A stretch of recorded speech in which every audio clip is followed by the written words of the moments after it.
Morning guys. हर रोज़ की तरह इस सेशन में मैं फिर से पीएमएम और पीएमडी से रिलेटेड कुछ क्वेश्चंस को लेकर आई हूँ जो कि आपके एग्ज़ाम के पॉइंट ऑफ व्यू से बहुत इंपॉर्टेंट है। तो कैसे हो आप लोग? आई होप आप लोग बहुत अच्छे होंगे। इसी के साथ आज के सेशन का फर्स्ट क्वेश्चन हम स्टार्ट करते हैं, ओके? और इसे वन बाय वन सॉल्व करते हैं विथ डिस्कशन के साथ, ठीक है? तो आप लोग प्लीज़ केयरफुली सुनोगे और जो इम्पॉर्टेंट या फिर अदर पॉइंट्स बताए जाएंगे उसके स्क्रीनशॉट्स ले लोगे, ओके? क्योंकि मैं जानती हूँ कि आप लोग पेन और कॉपी लेकर तो बैठने वाले हो नहीं, तो कम से कम स्क्रीनशॉट ही ले लेना, ठीक है? तो चलो आज का फर्स्ट क्वेश्चन हम सॉल्व करते हैं। फर्स्ट क्वेश्चन क्या बोल रहा है बच्चों? कार्बोनिक एनहाइड्रेज एंजाइम पाया जाता है। क्या पूछ रहा है कि कार्बोनिक एनहाइड्रेज एंजाइम जो होता है वो कहाँ पाया जाता है, ओके? तो बात करते हैं पहले CO2 की। किसकी बात करते हैं? CO2 की। तो आप लोगों को पता होगा कि 20 से 25% CO2 का अकेला ट्रांसफ़र या ट्रांसपोर्ट कौन करता है? RBC करता है। कौन करता है बच्चों? RBC करता है। और 70% जो कार्बन डाइऑक्साइड होते हैं उसका ट्रांसपोर्ट किस फॉर्म में किया जाता है? बाइकार्बोनेट के फॉर्म में, बाइकार्बोनेट आयन के फॉर्म में, ठीक है? और 7% बचा, तो 7% जो होता है वो डिज़ोल्व स्टेट में उसका ट्रांसपोर्ट होता है। ये बात आप लोगों को पता है कि वो किस स्टेट में? डिज़ोल्व स्टेट में वो ट्रांसपोर्ट होता है, ठीक है? तो इसी के साथ हम बात करते हैं कार्बोनिक एनहाइड्रेज की, ओके? वेट इरेज कर देते हैं हम इसे। तो बात करते हैं हम कार्बोनिक एनहाइड्रेज की, इसकी बात करते हैं, ठीक है? तो देखो क्या होता है कि CO2 जो होता है वो RBC में इंटर करता है। कहाँ इंटर करता है? RBC में। और किससे रिएक्ट करता है? वाटर से। किससे रिएक्ट करता है? वाटर से, ठीक है? और क्या बना देता है? H2CO3। क्या बनाता है बच्चों? H2CO3। किस एंजाइम के साथ मिलकर? तो कार्बोनिक एंजाइम। किसके साथ? कार्बोनिक एंजाइम के साथ मिलकर ये क्या बना देता है आप लोगों को? H2CO3, ठीक है? उसके बाद क्या करता है? उसके बाद ये जब फिर से टूटता है तो ये किस फॉर्म में टूटता है? H+ आयन और HCO3-, यानी इसे क्या बोलते हैं हम? इसे बाइकार्बोनेट बोलेंगे। और यही जो बाइकार्बोनेट है जो मैं आपको बता चुकी हूँ कि इसका 70% ट्रांसपोर्ट किस फॉर्म में होता है? बाइकार्बोनेट के फॉर्म में, ठीक है? तो ये क्या है? ये कार्बोनिक एनहाइड्रेज का आपसे लोकेशन पूछ रहा है, बट हम इसे उसका पूरा मेटाबॉलिज्म जान रहे हैं, ओके? ये क्या है? एक रिवर्सेबल क्या है? प्रोसेस है, ठीक है? या फिर आप इसे रिएक्शन भी बोल सकते हो। रिएक्शन है, ठीक है ना? रिवर्सेबल रिएक्शन है। तो जब लंग्स में ये होता है तो फिर से ये क्या होता है? रिवर्स होता है। H+ और HCO3 वो किस फॉर्म में आ जाता है? H2CO3 के फॉर्म में। देन आफ्टर वो CO और H2O के फॉर्म में टूट जाता है। और ये CO2 जो होता है वो लंग्स में रिस्पायरेशन के थ्रू बॉडी से आउट हो जाता है, ठीक है? तो ये आप पूरा मेटाबॉलिज्म समझ गए। अब हम किसकी बात कर रहे थे? कार्बोनिक एनहाइड्रेज की। तो मैं आपको स्टार्टिंग में ही बताई हूँ कि CO2 कहाँ इंटर करता है? RBC में। मतलब कार्बोनिक एनहाइड्रेज एंजाइम कहाँ पाया जाएगा? तो रेथ्रोसाइट या फिर RBC। किसमें बच्चों? रेथ्रोसाइट या RBC में, ओके? क्योंकि रेथ्रोसाइट को RBC बोलते हैं, आप लोगों को पता है ना? तो किसमें पाया जाएगा? रेथ्रोसाइट या फिर इसे कह लो RBC, ओके? तो इसका आंसर पता चल गया। तो option number C is correct. चलो इसी के साथ हमने अगले प्रश्न की तरफ बढ़ते हैं। इसमें थोड़ा डिस्कशन था बट इसको समझ लेना ज़रूरी था, ठीक है? इसीलिए मैंने इतना डिस्कशन किया, वरना नहीं करती। नेक्स्ट क्वेश्चन की तरफ मूव करते हैं। तो बच्चों जो हमारा नेक्स्ट क्वेश्चन है वो क्या बोल रहा है? डायफ्राम से संबंधित तंत्रिका होती है। डायफ्राम से संबंधित तंत्रिका पूछ रहा है, यानी नर्व्स पूछ रहा है। तो ऑप्शंस की तरफ बढ़ते हैं। फर्स्ट ऑप्शन क्या है? वेगस। सेकंड क्या है? फेर्निक। थर्ड क्या है? Third option is glossopharyngeal. And fourth क्या है? ट्राइजेमिनल, ठीक है? तो क्या पूछ रहा है आपसे? डायफ्राम से। ये डायफ्राम जो होता है बॉडी, ह्यूमन बॉडी में, ठीक है ना? ये ऐसे देख लो, ठीक है ना? इससे संबंधित तंत्रिका पूछ रहा है। क्या? नर्व्स पूछ रहा है। तो चलो इसको डायग्राम के हेल्प से समझते हैं, ठीक है? तो गाइस जो स्क्रीन पे दिख रहा है, आपसे क्या पूछा था? कि डायफ्राम से संबंधित तंत्रिका पूछा था। ये आपका डायफ्राम है, ठीक है? और इसी से संबंधित तंत्रिका पूछा था। तो देखो ये जो है यहाँ से जो जा रहा है यही वो तंत्रिका है जो डायफ्राम से रिलेटेड है। ये क्या करता है? मोटर और सेंसरी नर्व्स को ट्रांसपोर्ट करता है, ठीक है? तो इसका नाम क्या है? तो इसका नाम क्या है बच्चों? फेर्निक नर्व। ये लेफ्ट साइड में इसे लेफ्ट फेर्निक बोलते हैं, ये राइट साइड में इसलिए राइट फेर्निक बोलते हैं, ठीक है? बट इसे एक टर्म में क्या बोल सकते हो? Phrenic nerve. तो the right answer is phrenic nerve. Okay, अब इसका कोई ओरिजिनेट पूछ ले आपसे, नेक्स्ट क्वेश्चन में पूछा जा सकता है कि ये फेर्निक नर्व ओरिजिनेट कहाँ से, स्टार्ट कहाँ से होता है, तो कहाँ से बच्चे होता है, नेक से। नेक से cervical root C3 and C4 नहीं C5 होता है, ठीक है, C5 सर्विकल रूट से, ठीक है, और लंग्स होते हुए, हार्ट होते हुए ये डायफ्राम से आपका टच हो जाता है, ठीक है, डायफ्राम तक पहुंच जाता है, ठीक है, इसी को क्या बोलते हैं हम, फेर्निक नर्व। ओके, चलो इसी के साथ हम अपने क्वेश्चन की तरफ मूव करते हैं। तो उसका आंसर क्या होगा, फेर्निक नर्व। तो गाइस सेकंड का आंसर क्या था, फेर्निक नर्व। चलो इसे टिक आउट कर लेते हैं, फेर्निक यहाँ दिया हुआ है, नर्व्स नहीं दिया हुआ है, ठीक है, तो option number B is correct. चलो इसी के साथ अपने अगले प्रश्न की तरफ बढ़ते हैं। अगला प्रश्न क्या है, मानव की सामान्य श्वास दर होती है, कितनी होती है, ये सबको पता है, इसमें नो डिस्कशन। कितना है, 16 बार पर मिनट, मतलब 16 टाइम्स पर minute. The right answer is option number B. Okay, चलो इसी के साथ अगले क्वेश्चन की तरफ मूव करते हैं। तो गाइस जो हमारा नेक्स्ट क्वेश्चन है वो क्या बोल रहा है, ऑक्सीजन का परिवहन होता है। ऑक्सीजन का परिवहन कहाँ होता है, अगर पिछले वीडियोस को देखा होगा तो उसमें मैंने बता चुकी हूँ, ठीक है। तो ऑप्शंस की तरफ मूव करते हैं, इसका आंसर जिसको आता है वो कमेंट बॉक्स में लिख दो। ऑप्शन नंबर क्या है, ब्लड प्रोटोप्लाज्म की बात कर रहा है, सेकंड आरबीसी की बात कर रहा है, थर्ड डब्ल्यूबीसी की बात कर रहा है, और फोर्थ क्या है, प्लेटलेट कोशिकाओं की बात कर रहा है, ठीक है। तो ये सबको पता है कि ऑक्सीजन का ट्रांसपोर्ट का काम कौन करता है, किसका काम है, तो आरबीसी का, रेड ब्लड सेल का, ठीक है। चलो इसी के साथ अपने अगले प्रश्न की तरफ बढ़ते हैं। तो गाइस जो हमारा अगला प्रश्न है वो क्या है, रुधिर में CO2 का वहन किस रूप में होता है। अभी मैंने CO2 की बात की थी ऊपर वाले क्वेश्चन में, किस क्वेश्चन में, क्वेश्चन नंबर फर्स्ट में, ठीक है। तो आपको पता था कि सबसे ज़्यादा जो 70% था वो किस फॉर्म में होता है, जल्दी से लिख दो, बाइकार्बोनेट के फॉर्म में। तो आंसर क्या होगा, सोडियम बाइकार्बोनेट। इसका आंसर क्या होगा, सोडियम बाइकार्बोनेट। इसका मैं डिस्कशन कर चुकी हूँ इसलिए इसमें डिस्कशन नहीं करूँगी। चलो इसी के साथ हम आगे बढ़ते हैं। तो गाइस जो हमारा नेक्स्ट क्वेश्चन है वो क्या बोल रहा है, सामान्य श्वसन को नियंत्रित करने वाला श्वसन केंद्र मनुष्य में स्थिर होती है। मतलब आपसे क्या पूछ रहा है, श्वसन केंद्र मनुष्य में कहाँ स्थित होती है या फिर स्थिर होती है, ठीक है। तो ऑप्शंस की तरफ बढ़ते हैं। तो फर्स्ट ऑप्शन क्या बोल रहा है, प्रमस्तिष्क में, या फिर अनुमस्तिष्क में, या फिर मध्य मस्तिष्क में, या फिर मेडुला ऑब्लेंगाटा में, ठीक है।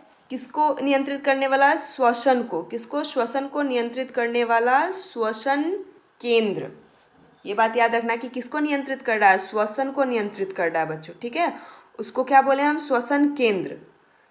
वो कहाँ स्थित होता है, श्वसन केंद्र जो श्वसन को नियंत्रित करता है वो हमारे ब्रेन में कहाँ स्थित होता है।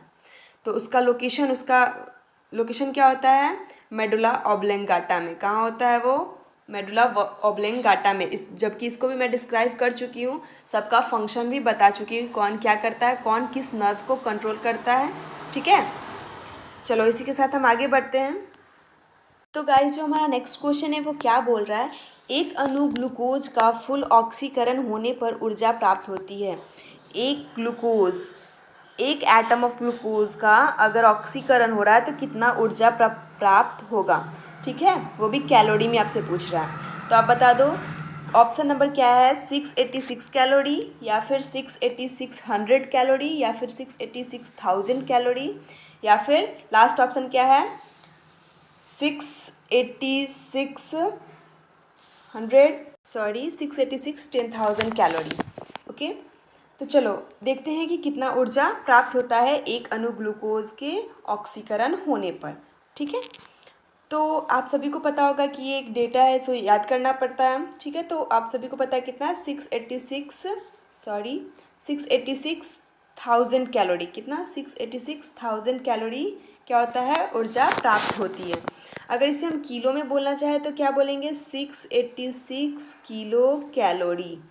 ओके, अगर आपसे कोई पूछ दे कि ATP कितना प्रोड्यूस होता है, तो आप सभी को पता है कि कुल, यानी टोटल, फुल नहीं है यहाँ, कुल है, ठीक है, कुल यानी 38 ATP। कितना बच्चों, 38 ATP भी प्राप्त होता है। सॉरी, कोई नहीं, इरेज हो गया वो, ठीक है। तो 38 ATP एंड 686 किलो कैलोरी, या फिर 6000 कैलोरी भी बोल सकते हो। ठीक है, तो इसका आंसर क्या है? Option number C. चलो इसी के साथ अपने अगले प्रश्न की तरफ मूव करते हैं। तो नेक्स्ट क्वेश्चन हमारा क्या बोल रहा है? मायोग्लोबिन पाया जाता है। मायोग्लोबिन कहाँ पाया जाता है? ठीक है, इसका लोकेशन पूछ रहा है कि मायोग्लोबिन कहाँ पाया जाता है। तो चलो ऑप्शंस की तरफ बढ़ते हैं। ऑप्शंस क्या है? पेशियों में यानी मसल्स में, रुधिर में यानी ब्लड में, यकृत में यानी लीवर में, या फिर पलीहा में यानी स्प्लीन में। ठीक है, तो पहले सोच लो कि मायोग्लोबिन होता है क्या? तो ये एक तरह का प्रोटीन होता है। क्या होता है? एक तरह का प्रोटीन होता है। ठीक है, और ये बनता किससे है? तो ये हेमी और ग्लोबिन प्रोटीन से बनता है। किससे? हेमी एंड ग्लोबिन प्रोटीन से बनता है।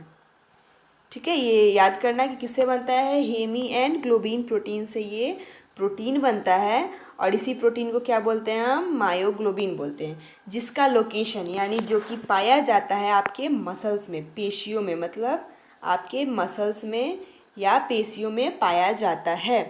ओके, तो इसका आंसर क्या होगा? Option number A is correct. तो जिन्होंने ए लिखा है, वेरी गुड।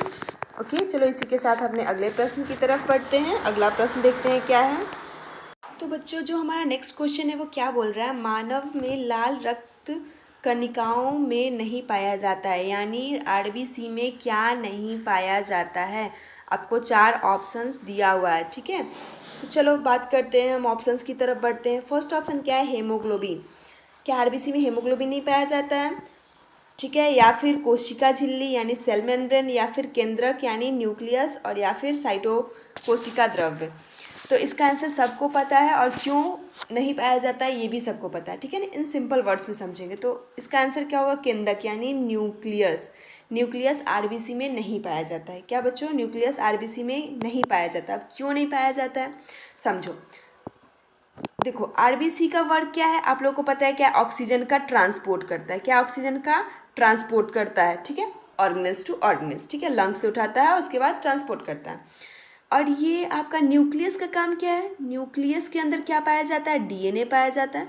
ठीक है, और डीएनए क्या करता है? ये ना ऑक्सीजन का यूटिलाइज करता है। यूटिलाइज करके क्या बनाता है? प्रोटीन बना देता है। ये आप सबको पता है।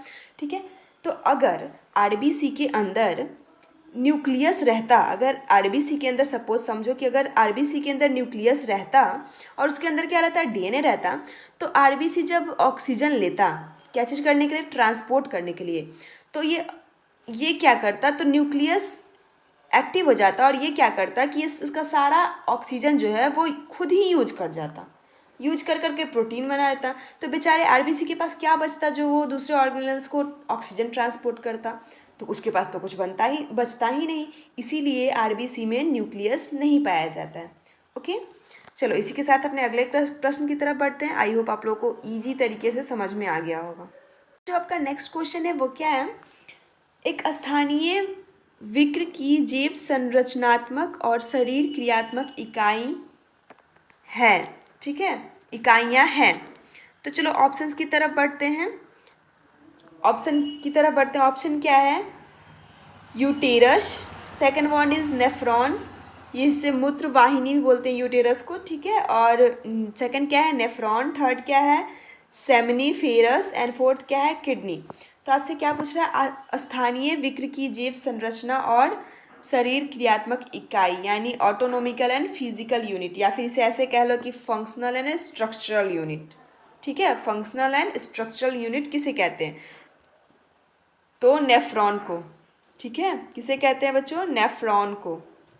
तो the right answer is nephron. Option number B is correct. Okay, nephron को क्या बोलते हैं? Functional and structural unit of kidney, ये याद रखिएगा, functional and structural unit of kidney. ठीक है, चलो इसी के साथ हम आगे बढ़ते हैं। तो बच्चों, जो हमारा अगला प्रश्न है वो क्या बोल रहा है? हेनली लूप किसकी अवशोषण से संबंधित है? यानी हेनली लूप किसकी अवशोषण से संबंधित है? बात करते हैं हेनली लूप की। किसकी? हेनली लूप की। ये कैसा होता है? यू शेप्ड होता है। कैसा होता है बच्चों? यू शेप्ड होता है। ठीक है, और ये किससे रिलेटेड होता है? किसकी अवशोषण से रिलेटेड होता है? तो ये आप लोगों को जल के अवशोषण से रिलेटेड होता है। तो इसका आंसर क्या होगा? जल। ठीक है, ये यू शेप्ड होता है, ये किसकी अवशोषण से संबंधित होता है? जल और एक और चीज़ से, जल और अगर इस ऑप्शन में रहता सोडियम, क्या बच्चों, सोडियम क्लोराइड, मतलब सोडियम क्लोराइड का भी ये अवशोषण से संबंधित होता है, ठीक है, CHOLRID, ठीक है, क्लोराइड से भी संबंधित होता है, ठीक है। चलो इसका शेप भी देख लिए, अब इसका ओरिजिन की बात करते हैं। कोई पूछ सकता है कि इसका ओरिजिन कहाँ से होता है, तो चलो इसको फिगर की हेल्प से समझते हैं, क्योंकि फिगर की हेल्प से जो समझोगे ना वो ज़्यादा देर तक याद रहता है। तो बच्चों हम किसका बात कर रहे थे? इसी का, लूप ऑफ हेनली का, ठीक है, इसका बात कर रहे थे। और इसकी ओरिजिन के बारे में जानने के लिए हम इस फिगर पे आए हैं, ठीक है। बताए थे ना यू शेप होता है, दिख रहा है, यू शेप होता है, ठीक है। ओरिजिन देख लो कहाँ होता है। प्रॉक्सिमल टिब्यूल जो होता है, ये क्या है? किडनी का पार्ट है, ऐसा समझ लो, ठीक है ना। प्रॉक्सिमल टिब्यूल जो होता है, ये क्या है? आपका प्रॉक्सिमल टिब्यूल है। तो यहाँ से टर्न होकर आता है और ये यू शेप मतलब लूप ऑफ हेनली बनाता है, और उसके बाद फिर ये जाकर ऐसे डिजिटल टिब्यूल में मैच हो जाता है, ठीक है, और ये फिर आगे बढ़ जाता है, ओके। और ये बच्चों जो डिजिटल टिब्यूल होता है वो आगे जाकर क्या, कलेक्टिव डक्ट बन जाता है, कलेक्टिव डक्ट के फॉर्म में आ जाता है, ठीक है। तो आप लोग को पता चल गया। अगर कोई पूछे कि किसके किसके बीच में लूप ऑफ हेनली पाया जाता है तो क्या बोलोगे? Proximal tubule and digital tubules, ठीक है। चलो अब हमको नहीं लग रहा है कि ज़्यादा इसमें टाइम देना चाहिए, आई होप आप लोग को याद भी हो गया होगा। इसी के साथ हम अपने अगले प्रश्न की तरफ बढ़ते हैं। गाइस जो हमारा नेक्स्ट क्वेश्चन है वो क्या बोल रहा है? हाइड्रा में मुख्य नाइट्रोजन उत्सर्जन पदार्थ होता है। फिर से रिपीट करते हैं इस क्वेश्चन को। चलो, हाइड्रा में मुख्य नाइट्रोजन उत्सर्जित पदार्थ होता है, ये मैं बता चुकी हूँ, ऐसे रिलेटेड क्वेश्चंस भी करवा चुकी हूँ। तो क्या होगा इसका आंसर? जल्दी से आप लोग लिखो, जल्दी से लिखो कि किस फॉर्म में हाइड्रा जो है वो नाइट्रोजन पदार्थ का उत्सर्जित करता है। तो इसका आंसर सबको पता है। चलो ऑप्शंस की तरफ बढ़ते हैं। अमोनिया, सेकंड क्या है? यूरिया, थर्ड क्या है? यूरिक अम्ल, एंड फोर्थ क्या है? A and B। तो इसका आंसर क्या होगा? किस फॉर्म में करता है? अमोनिया के फॉर्म में। किस फॉर्म में बच्चों? अमोनिया के फॉर्म में हाइड्रा अपने नाइट्रोजन पदार्थ का उत्सर्जित करता है, ठीक है। चलो इसी के साथ अपने अगले प्रश्न की तरफ बढ़ते हैं। यूरिया का निर्माण कहाँ होता है? यूरिया का निर्माण कहाँ होता है? तो चलो ऑप्शंस की तरफ बढ़ते हैं। फर्स्ट ऑप्शन क्या है? किडनी में होता है, या फिर यकृत में होता है, या फिर ब्लैडर में होता है, या फिर प्रोस्टेट ग्लैंड में होता है, ठीक है। तो देखो यूरिया का निर्माण कहाँ होता है, ठीक है। तो देखो क्या होता है, डाइटरी प्रोटीन्स जो होते हैं बच्चों, क्या होते हैं? डाइटरी प्रोटीन्स जो होते हैं वो डाइजेशन के बाद क्या करते हैं? एमिनो एसिड बनाते हैं। क्या बनाते हैं? एमिनो एसिड बनाते हैं। क्या बनाते हैं बच्चों? एमिनो एसिड बनाते हैं। किसके बाद? डाइजेशन के बाद, ठीक है। और जो एक्सेस मतलब ज़्यादा अमीनो एसिड होता है उसको क्या करता है लीवर? अमोनिया में कन्वर्ट कर देता है। किस में कन्वर्ट कर देता है? अमोनिया में कन्वर्ट कर देता है। फिर लीवर क्या करता है कि फिर जो अमोनिया है उसको किस में कन्वर्ट कर देता है? यूरिया में कन्वर्ट करता है। अब क्यों करता है? क्योंकि अमोनिया जो है हमारे बॉडी के लिए ज़्यादा टॉक्सिक है, ठीक है, लेकिन उसके कंपैरिजन में यूरिया कम टॉक्सिक है। टॉक्सिक तो है लेकिन कम टॉक्सिक है, ठीक है। तो ये सारा प्रोसेस आपका हो कहाँ रहा है? तो ये सारा प्रोसेस आपका यकृत में हो रहा है, यानी लीवर में हो रहा है। तो यूरिया का निर्माण कहाँ होता है? लीवर में होता है, ओके गाइज। तो इसका 13 का आंसर क्या होगा? तो the right answer is B, okay. चलो इसी के साथ हमने अगले प्रश्न की तरफ बढ़ते हैं। अगला क्वेश्चन क्या बोल रहा है? तो बच्चों जो हमारा अगला प्रश्न है वो क्या बोल रहा है? स्तनधारियों की कौन सी रुधिर वाहिनी में यूरिया का सर्वाधिक मात्रा होता है? यानी आपसे क्या पूछ रहा है कि स्तनधारी यानी मैमल्स की बात कर रहा है। मैमल्स में कौन सा blood vessel highest amount of urea contain करता है? क्या highest amount of urea contain करता है? या फिर हिंदी में समझ लो कि कौन सा ब्लड वेसल ज़्यादा मात्रा में यूरिया को कंटेन करता है, ठीक है। तो ऑप्शंस की तरफ बढ़ते हैं। हमारा ऑप्शन क्या है? यकृत निवाहिका सीरा, या फिर यकृत सीरा, या फिर विकृत धमनी, या फिर यकृत धमनी, ठीक है। तो इसका आंसर क्या होगा? इसका आंसर जो होगा यकृत निवाहिका सीरा। कौन सा ब्लड वेसल्स? हेपाटिक वैस्कुलेचर, ठीक है, जो होता है जो कि सबसे ज़्यादा हाईएस्ट अमाउंट ऑफ यूरिया को कंटेन करता है, ठीक है।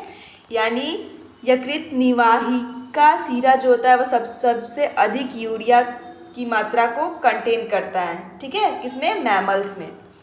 चलो इसी के साथ आज के सेशन का लास्ट क्वेश्चन की तरफ हम लोग मूव करते हैं। अंतिम क्वेश्चन देखते हैं क्या है।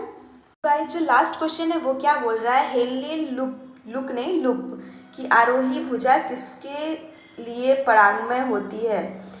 तो चलो इसका ऑप्शंस देख लेते हैं। फर्स्ट क्या बोल रहा है ग्लूकोज, सेकंड क्या बोल रहा है NH3, फोर्थ थर्ड क्या बोल रहा है N+ यानी सोडियम आयन, और फोर्थ क्या बोल रहा है जल यानी H2O। ठीक है, तो चलो इस क्वेश्चन को हम लोग फिगर की डायग्राम की मदद से समझते हैं। ठीक है, तो बच्चे जो स्क्रीन पे दिख रहा है वही क्या है, ये हेनली लूप है। ठीक है, ये हेनली लूप होता है, अब मैं बता चुकी हूँ। ठीक है, और आपसे क्या किसकी बात को पूछ रहा है, आरोही भुजा की बात, जो ये पार्ट है। यहाँ पे थोड़ा सा मिस्टेक रहता है NCERT में, इसे हम आरोही भुजा कहते हैं। क्या बोलते हैं, आरोही भुजा बोलते हैं, का मोटा खंड। ठीक है, तो इसी की बात कर रहा है। तो इसमें क्या पूछ रहा है कि कौन सा आरोही भुजा की हेनली लूप की आरोही भुजा किसके लिए परागमय होती है।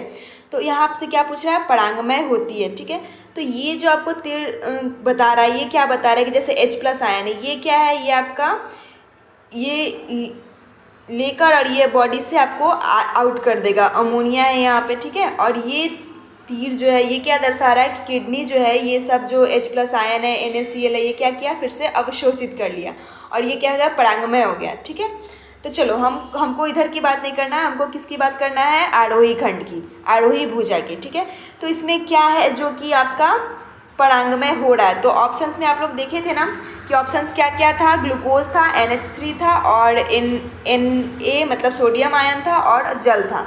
तो आप लोग देखो यहाँ पे इसको देखो, क्या NaCl है, मतलब सोडियम क्लोराइड है।